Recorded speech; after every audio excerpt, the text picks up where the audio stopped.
Bos mengambil asbak dan melemparkannya ke kepala pria itu. Tetapi pria itu tidak hanya tidak marah, tetapi sebaliknya mengeluarkan spons. Bos tiba-tiba membeku. Karena fungsi spons ini tidak terbayangkan. Buat saja menjadi ramuan dan semprotkan ke mata.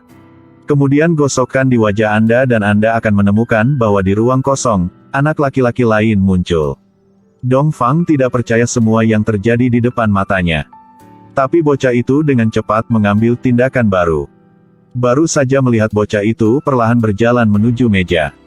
Tetapi ketika anak itu mengambil apel di atas meja, masih ada apel yang tersisa. Setelah bocah itu melemparkan apel ke tanah, apel itu dengan cepat menjadi asap.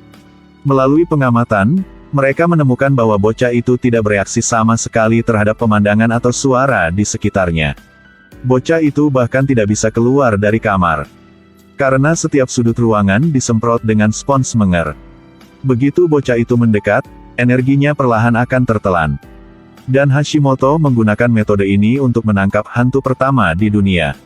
Tapi tidak ada yang mengira bahwa anak laki-laki yang tampaknya tidak berbahaya akan mengancam seseorang sampai mati. Ternyata tidak lama kemudian, seorang fotografer mengambil gambar bocah itu. Dia meninggal secara ajaib tanpa luka. Namun setelah membedah tubuhnya, Dongfang menemukan bahwa kematian fotografer tersebut disebabkan oleh sebab yang berbeda. Dia menemukan di jantung korban sidik jari seorang anak. Jadi dia dengan berani berspekulasi bahwa setelah fotografer keluar untuk mengambil gambar dan melihat anak laki-laki di foto itu, dia pasti akan melihat dengan rasa ingin tahu di sudut dinding.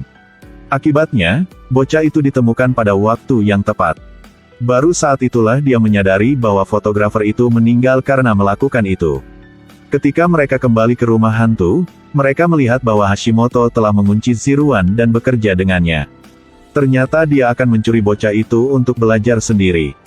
Pada saat ini mereka menemukan bahwa baju Ziruan perlahan membengkak. Jadi Hashimoto menyuruhnya melepas bajunya untuk memeriksa.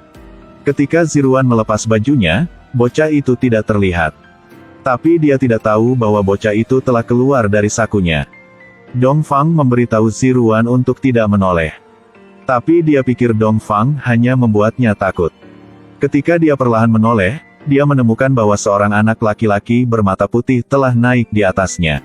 Kemudian seutas benang putih aneh keluar dari kepalanya. Ternyata selama dia melihat mata bocah itu, dia akan menyerang. Melihat tangan bocah itu sudah berada di dalam leher Ziruan, mereka segera membuka pintu untuk menariknya keluar. Tapi tidak menyangka hal-hal aneh terjadi. Tepat setelah itu, jiwa Ziruan perlahan berdiri. Tapi saya tidak berharap itu menghilang dalam sekejap. Tapi kenapa jiwa anak itu tidak hilang? Untuk memperjelas alasannya, mereka memutuskan untuk melepaskan bocah itu. Lihat kemana dia akan pergi dan apa yang akan dia lakukan. Dongfang diam-diam mengikuti bocah itu langsung ke sekolah dasar pendidikan khusus. Melihat hantu ini bersemangat untuk belajar, bibi saya langsung menekan suka dan segera mengikuti. Hanya tindakan mengerikan bocah itu yang membuatku sangat takut. Wajah bocah itu tiba-tiba muncul banyak jerawat. Kemudian anak laki-laki itu memanjat pagar dan melompat lurus ke bawah. Tapi sesuatu yang lebih aneh masih ada di belakang. Genangan darah di tanah mulai mengalir mundur. Bahkan lengan yang patah kembali normal. Bocah itu kemudian berdiri seolah-olah tidak ada yang terjadi. Berdasarkan deskripsi Dongfang, guru dengan cepat menemukan file. Ternyata bocah itu memiliki banyak tumor serius yang membusuk dari bagian depan dadanya. Tidak peduli berapa kali mereka memotongnya, itu akan tumbuh kembali penuh dengan orang. Semua orang di sekolah yang melihat bocah itu akan menertawakannya seperti monster. Itu sebabnya bocah itu melompat ke kematiannya. Tetapi pada akhirnya, guru itu mengatakan sesuatu yang mengejutkan. Ibu ini sangat tidak berperasaan. Dia hanya melambaikan tangannya ke arah putranya yang tanpa ragu-ragu memanjat pagar dan melompat turun. Melihat putranya tidak sepenuhnya mati, dia menggunakan tangannya untuk mencekik leher putranya. Berdasarkan informasi yang diberikan guru, mereka dengan cepat menemukan tempat pemakaman bocah itu. Tapi anehnya sudah 30 tahun tapi tubuh bocah itu masih belum membusuk. Berdasarkan memar di leher bocah itu, Dongfang dengan cepat memahami segalanya. Bocah itu pasti dicekik sampai mati oleh ibunya. Ditambah situs pemakaman terletak di pusat radiasi elektromagnetik. Radiasi yang terus-menerus dibangkitkan, ditambah rasa dendam anak itu terhadap ibu barunya, membuat tubuhnya masih belum membusuk. Tapi kenapa jiwa anak itu belum hilang? Pada saat ini, Dongfang menyadari bahwa ada benang tipis yang aneh di bagian bawah kaki bocah itu. Mungkinkah ini penyebab yang membuat jiwa tidak menghilang? Dongfang mengikuti petunjuk utas untuk menemukan. Tapi aku tidak menyangka ujungnya yang lain akan terhubung ke telapak kaki orang lain. Dan orang itu adalah ibu dari anak laki-laki itu. Tapi sekarang tubuhnya terus-menerus kejang. Sebelum Dongfang bisa membuka mulutnya, dia sudah kehabisan napas. Tapi sesuatu yang lebih aneh masih ada di belakang. Benang itu menarik jiwa ibu dan membuatnya berubah menjadi anak laki-laki. Dongfang segera diusir.